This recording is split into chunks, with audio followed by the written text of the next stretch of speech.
tiga ulama yang saya sebut tadi itu kaliber dunia, beliau-beliau itu. Jadi kita ini kaya, ya banyak duit, mestinya kan orangnya terdidik semua, sekolah semua, kalau bisa sarjana semua, tapi nyatanya kita peringkat 17. Saya berikan waktu untuk Pak Dion memberikan pemaparannya bagaimana NU ini kemudian memiliki semangat yang sama untuk kemajuan Kabupaten Pasuruan terutama dari suara PCNU Bangil. Monggo. Terima kasih. Assalamualaikum warahmatullahi wabarakatuh. Bismillahirrahmanirrahim. Alhamdulillah. Allahumma shalli wa sallim ala sayyidina Muhammad. Amma ba'du. Singkat saja karena tadi butuh cepat, khawatir baterainya habis. Yang saya hormati Kiai Aziz, Ketua Snuter, kemudian Kiai Widan, Wakil Ketua PCNU, Mas Yogi selaku host Warmo, acara Bolo Warmo, Bolo Dewan. Bolo Dewan ini tonggone Bolo Warmo. Menyapa para hadirin yang kebetulan audien kita hari ini adalah para pengurus PCNU Bangil, sekaligus juga panitia 1 abad. Terima kasih Bolo Warmo dimanapun berada. PCNU Bangil ini catatan historisnya termasuk generasi awal didirikan oleh muassis langsung Nahdlatul Ulama. Didirikan langsung oleh Kiai Haji Abdul Wahab Hasbullah, salah satu muassis NU, 2 tahun setelah NU dilahirkan, sekitar tahun 28, 2 tahun setelah 26. Dan di generasi awal itu, Mas Yogi, NU Bangil ini pencapaiannya sangat gemilang, karena memang dipimpin langsung Rois Suriahnya oleh Kiai Wahab, kemudian Tanfidiyahnya dipimpin oleh seorang ulama yang kaliber nasional juga, Kiai Muhammad Dahlan, yang di beberapa tahun berikutnya beliau sebagai Menteri Agama dari NU. Berikutnya juga dipimpin oleh salah satu ulama besar, yaitu Guru Bangil, Kiai Syarwani Abdan. Ada Kiai Zainal atau Mbak Zainal yang sangat masyhur sekali kealimannya. Dan di generasi awal itu melahirkan ulama-ulama besar. Saya kira pencapaian itu yang ingin kita bangkitkan kembali, semangatnya setidaknya. Meskipun tidak bisa menyamai beliau, setidaknya semangatnya mudah-mudahan bisa menyamai beliau. Kita mengambil spirit yang beliau gelorakan di awal pendirian NU. Sehingga saat NU memasuki 1 abad, Mas Yogi, NU Bangil seluruh organ yang ada, keluarga besar NU Bangil mengadakan sebuah halakoh, diskusi yang mendalam, bagaimana menangkap spirit itu kemudian dituangkan dalam sebuah deklarasi yang disebut dengan kemudian disebut dengan Piagam Bangil. Piagam Bangil itu berisi sebuah deklarasi 1 abad kebangkitan NU Bangil. Kira-kira begitu.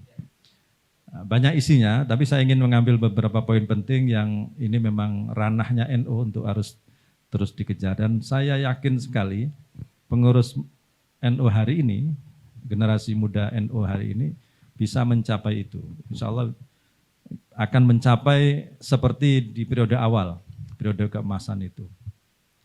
Tapi ini harus butuh kerja keras, butuh kekompakan, butuh semangat yang membara dari seluruh pengurus, dan termasuk butuh doa yang besar untuk bisa mewujudkan itu.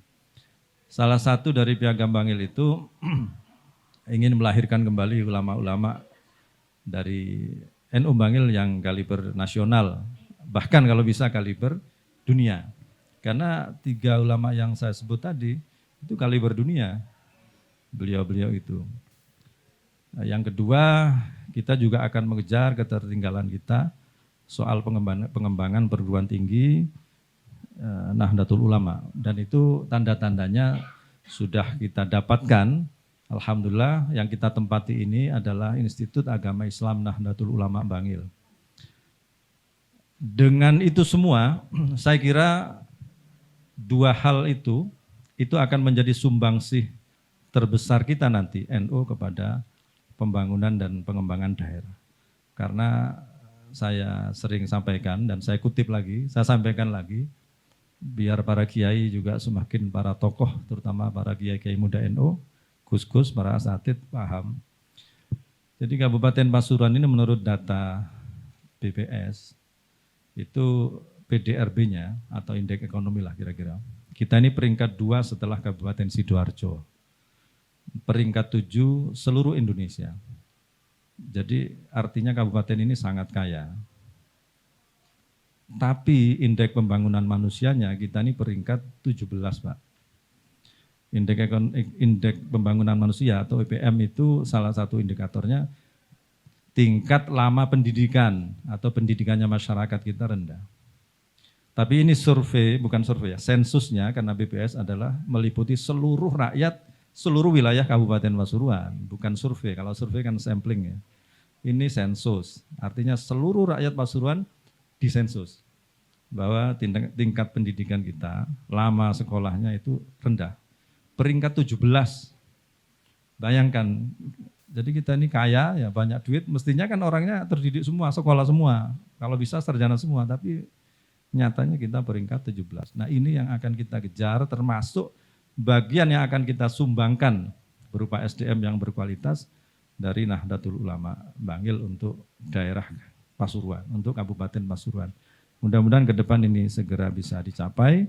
Oleh karena itu untuk mewujudkan itu butuh energi yang besar, butuh kekompakan, dan alhamdulillah PCNU Bangil dipimpin Rois Syuriah Kiai Rahim dan Ketua Tanfidhiyah Abah Sobri ini betul-betul kompak.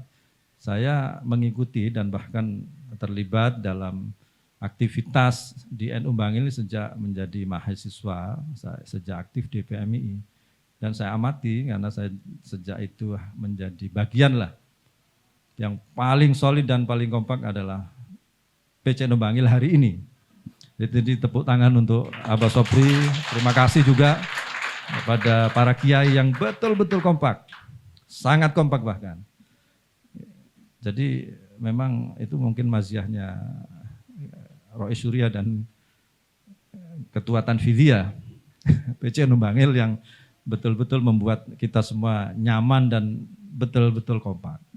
Saya kira dengan kekompakan semua pengurus untuk mengejar target-target yang sudah dirancang, beberapa cita-cita besar, saya kira membangun Kabupaten Pasuruan ini kan mudah, karena 92% adalah warga NU, berarti membangun masyarakat NU yang membangun masyarakat Kabupaten Pasuruan. Kalau warga NU semuanya sejahtera, semuanya sekolah, terdidik, terpelajar ya berarti ya sudah selesai. Karena memang rakyat Pasuruan mayoritas atau 92% adalah warga NU.